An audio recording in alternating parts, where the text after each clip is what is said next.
Okay, so look, I'm going to explain a little bit about what it is that's going to go on at the summit, and I think these three questions are appropriate at any time, and they come from a system called the format system.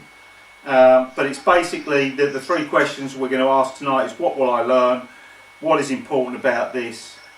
What will have in this skill? What will make a difference? And you know, some of this obviously is my experiences of what I've learned from these things and the differences it's made to me and the differences it's made to my ability to succeed.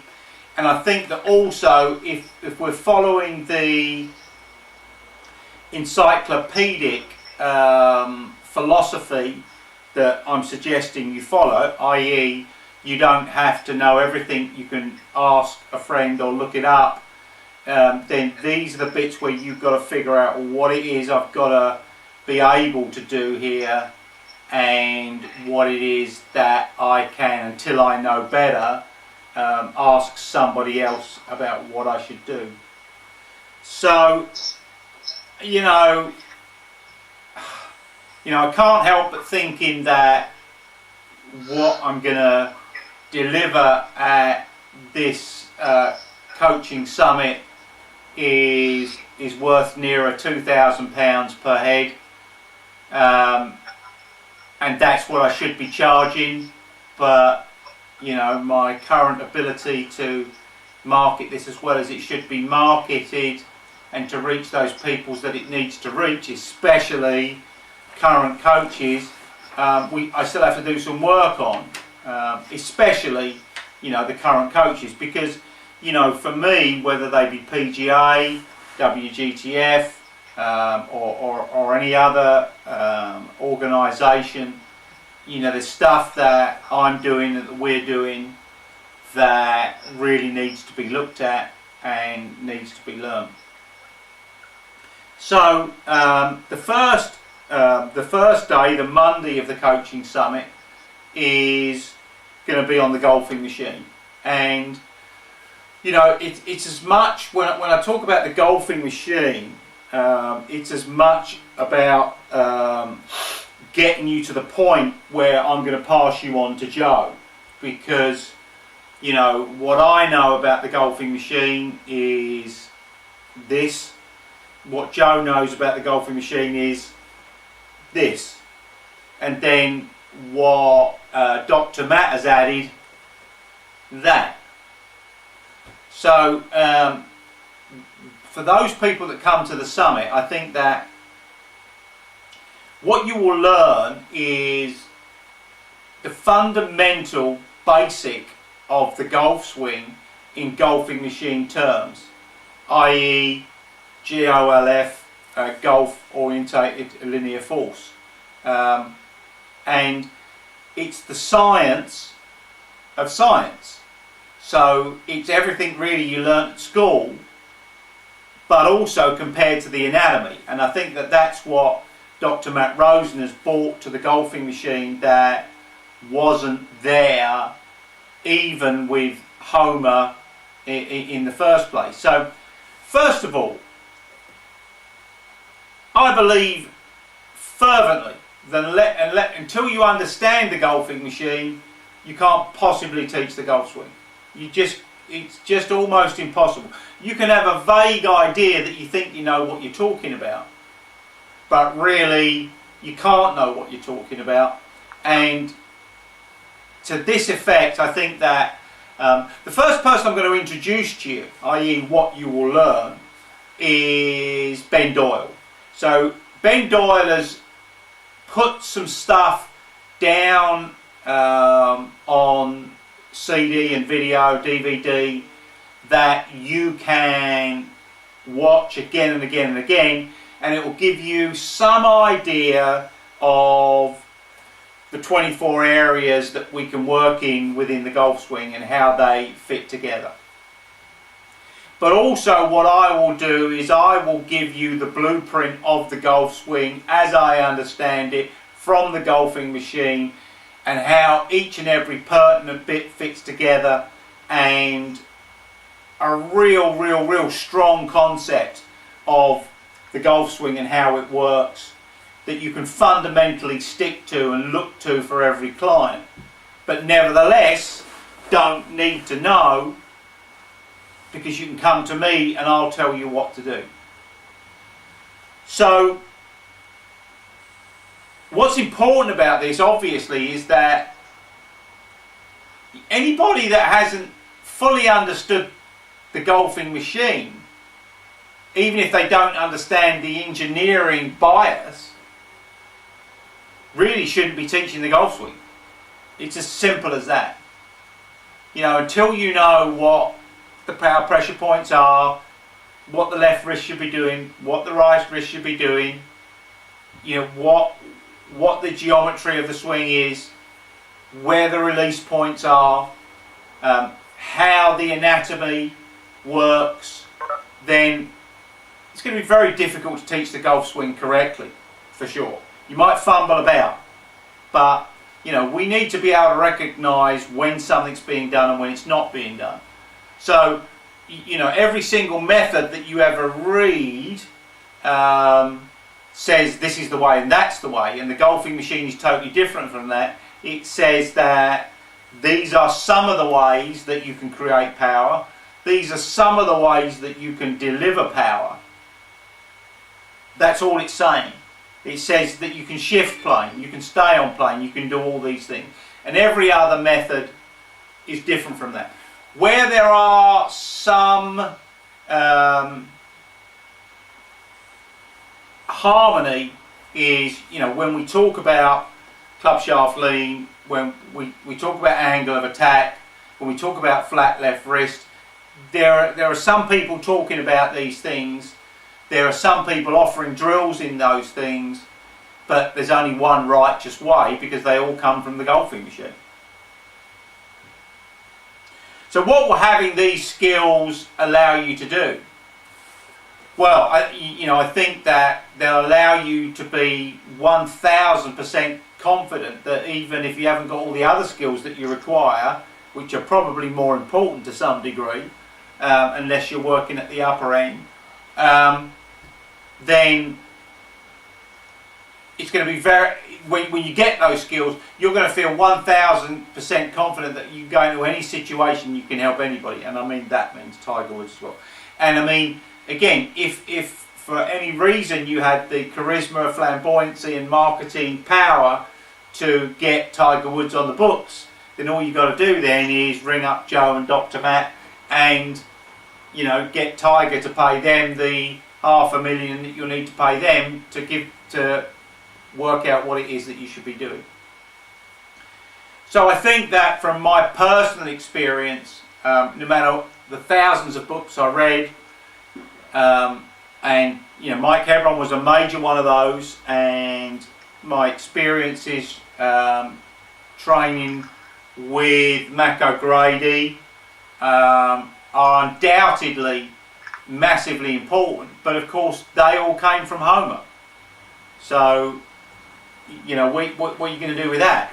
We're not saying that there isn't a way to go once you know what Homer was talking about, because there is, and I'm not saying that, you know, what Mac says isn't right, but still, Mac is only a version of what he thinks should be done to do it perfectly. But you know, he is an advocate of the right elbow action as a pitch action and not a punch action.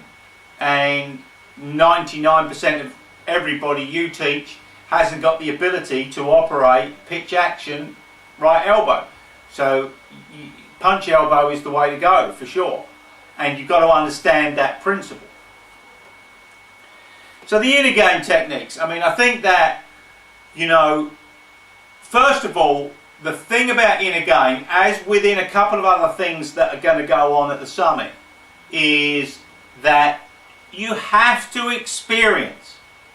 You know, I've come across, and I really apologise for saying this, idiots that have read the inner game of golf, and they come and they then say stuff and do stuff that says that they catastrophically misunderstanding of what Tim is saying, and how they present their work and how their understanding is so far off, it's unbelievable. So you have to have a personal experience of the inner game and how it transforms you.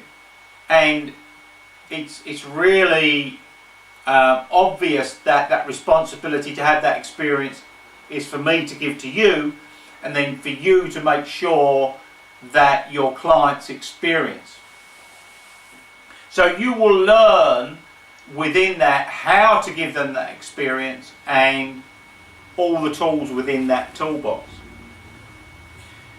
How important is this? Well, what this gives you, different from the golfing machine, is that it's something that you can own very easily, and means that you don't have to ring up me, Joe Daniels or Matt Rosen, to teach Tiger Woods. It means that you can do this now, today, once you've learnt these skills.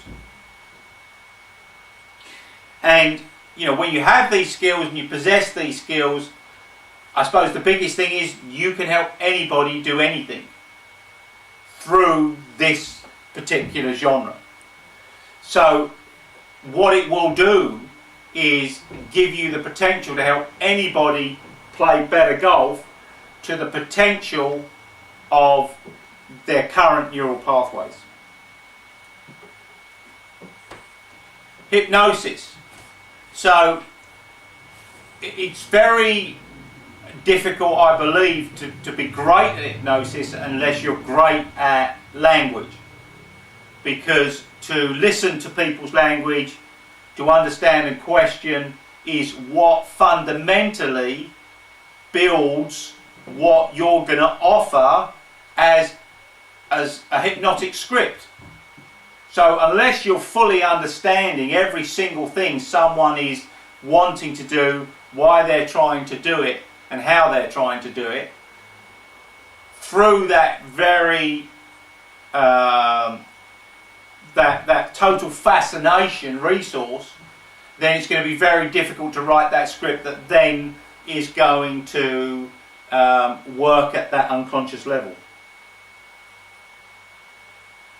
What's important about this for me, I found out, I discovered, is that whenever we get to the place that something, that people understand that something is broke or not working, then once it's fixed, and only once it's fixed, we need to go to that unconscious level to also repair and build the confidence of that, to have them fully motivated and fully aware of the fact that they're going to notice that things are different and getting better. So when I found that as I built relationships with people, that 9 times out of 10 I was always the last little tick, the last little tie was to take them into a trance and really install that at the unconscious level. But of course I also use it at the covert level. So I use covert hypnosis throughout every single lesson, dropping in embedded commands and positive language when they're distracted by other things. So you're going to learn how to put somebody into trance, both at the covert conscious level and at the unconscious level. You're going to get a practice of that. You're going to understand the benefits of self-hypnosis and how to do that. And of course, I'm going to give each and every one of you experience of being taken into trance. And I won't make you cluck like a chicken either. So what's the benefits of having these skills? You know, I think it's being able to complete your work with any particular client. And, you know, probably really align the fact that the power of the mind, because I think that there's no doubt that sports science is understanding that the power of the mind is one of the most full tools that we can attach to. There's going to be an awful lot written, obviously, about the 58 that Jim shot yesterday, and all of the mental implications of that. Again, you've got to be on a course that you can shoot that. So I'm not sure it's entirely appropriate to some way, but it's still an incredible round of golf. How to produce and monitor practice. Again, it's not just the fact that I'm telling you that this has to be done. I think you have to experience it. So I think that we're going to have to give you some experiences of that practice. So I'm going to put you in certain situations where I'm going to ask you to practice certain things in certain ways, give you the experience of the 1 to 21, give you the experience of the script, give you the experience of random and group practice and the stretches within each of those two genres.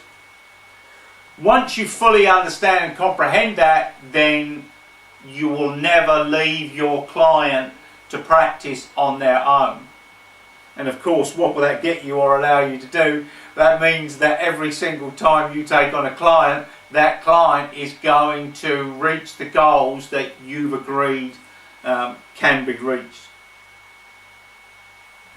How to use the YGA branded academy and the V1 Pro. Again, that's going to be almost on a daily basis anyway. So we've got quite a few people signed up. Marcel's just signed up. Keith signed up. Ron's going to sign up. I can see quite a few others signing up. It's an incredible tool. I now use it on a daily basis. It's just wonderful how I can communicate with people and how they can communicate with me, and also that links directly to the practice thing as well. So now, every single time anybody starts a practice session, they have to get online and send me a video of them on their iPhone, on their iPad, or whatever resource they've got, the practice, and then I can get straight to them and stop them doing what they're doing if they're doing it incorrectly. EFT, I use EFT with almost every single client when it comes to potential performance. And it's another one of those reasons why I call the Free Lessons for Life package what it is, because the stuff within that package is lessons for life. So you'll learn the full pattern, you'll learn how you can change any behaviour and any response to any behaviour with this pattern. You'll see the diversity of it. And obviously, the importance of it is it's exponential. I was at a little school reunion last Sunday, and I'd met some people about 8 years before, and one of them had a challenge with flying, and I used an EFT technique, 5 minutes, and this is on a Sunday afternoon having a few drinks. And 8 years later, she said, I've been able to fly ever since that afternoon. I spent 10 minutes with her just doing EFT. And from a person that wasn't able to get into a plane, she's now been flying around the world. That's how powerful EFT is. So again, I think this goes back to, when we look at potential performance, it just gives you the confidence to understand that you truly are a coach. And you truly have the skills far superior to that of your other golf coaches, because most other golf coaches won't bother to see the link between all these coaching genres and golf. They think that golf is just the golf swing, but it's not. It's much more than that. It's the confidence, it's the way that we look at things, it's perception, it's chemical reactions to particular scenarios that are inbuilt, and EFT gives us the ability to change those. Meditation techniques. You'll learn basically very quickly how, what the chemicals are that goes on and why meditation works, and then you get an experience of meditation, and I'll cross-reference some of the other things in goal setting and small steps where we can start meditation, and how meditation is a fundamental part of your journey, and therefore how can it not be a fundamental part of your client's journey. So I think that obviously, you know, reducing the cortisol levels in people's brains so that they can live longer, have a more creative thought passion and a stronger memory for the rest of their lives, you know, I think that's quite important, let alone for your life. But of course then it stresses your place in the marketplace as both a carer, a coach of all genres, and somebody that is, you know, making people's lives better and understands the importance of the power of the mind. Goal setting techniques. You know, we've touched on some of these for sure. We're going to go a little bit deeper. We're going to set goals for ourselves. You know, what's the importance? Well, you know, how can you coach if you haven't got those goals right for your client, let alone for you? What's important about that is, well, you know, it's like getting in the car without a sat-nav. Unless you know where you're going, how are you going to program the sat-nav? Toughness in sporting techniques is about the fact that, you know, if the resilience isn't there in the first place, then the client's not going to progress. So we have to check out the resilience levels within the client, and that's going to be through questioning and listening. And then we're going to have to build those resiliences through certain techniques. Again, I think that maybe not quite as big as some sections for the majority of people, but certainly if we're working with up and coming players that want to go on tour, then I think that this is an area of true importance.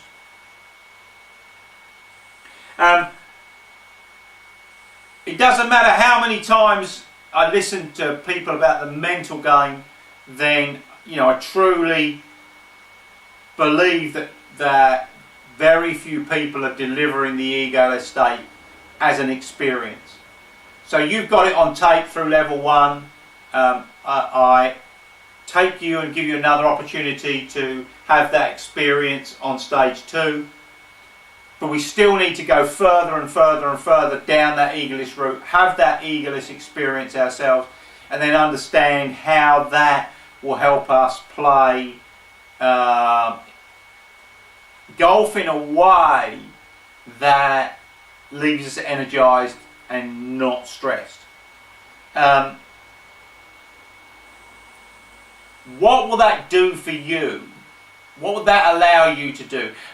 You know, I think that I would have said the fundamental thing that is done for me within the coaching remit is I'm an awful lot calmer when things aren't going the way I'd hoped, and I'm able to stay very neutral in my state and see things that I wouldn't otherwise see. I maybe used to panic a little bit and worry that I was doing the wrong thing and get a little bit concerned, but now I know that when something like that comes along, that the feedback I'm getting isn't what I perceived it would be, then the egoless state allows me to get there. And of course, when I've educated my client into that, then it's easier to keep them in that place and stop them getting frazzled and getting anxiety and those chemicals that cause stress to start to ruin their ability to learn. Instinctive golf techniques are an awful lot of what we've done with Kendall. I'm hoping that we'll get a visit from Brian, that Brian will come down and spend some time with us during this lesson. He wants to finish his level 3, so I'm hoping Brian's going to get down there. I'm going to be ringing him up if he's not on tonight and see if we can get him down there, because I believe that he's the man that's probably worked far more than me with this, and together I'm sure that we can give you a really great understanding of this. It will totally change the way that you coach. I certainly now, of the things that I'm doing, I find myself now far more working with the mini clubs and the raised T-peg to get people to understand what it is they should be doing, and I've got some dramatic video footage of that. So again, it gives you another tool in your toolbox that you otherwise wouldn't have, and it's very much an instinctive, intrinsic thing. So we're really going back on our philosophy is that, you know, everybody that we teach has all the resources on board, and this just shows you how many resources that they already have. I think that the use of the ball flight monitors, again, hopefully we'll get Paul Holland along to do a little bit, but if not, we've got the Velocity. I think the most important thing for me about the ball flight technology is getting the true figures from a client and to be able to map out their patterns of delivery of the ball so we can work on their playing strategy. So, you know, I think that fundamentally that's the most important aspect of it. But from an information, you know, you can't manage what you can measure, then having this equipment is reasonably important. But also, there's a lot of different types of equipment from £500 to 20,000, and we need to know when to choose. So, you know, you're going to go away with a better understanding of how you can use this equipment, how it would work for you, and obviously if you can afford TrackMan, then that gives you a position in the market. And some of the TrackMan University stuff is quite good and quite educational as well.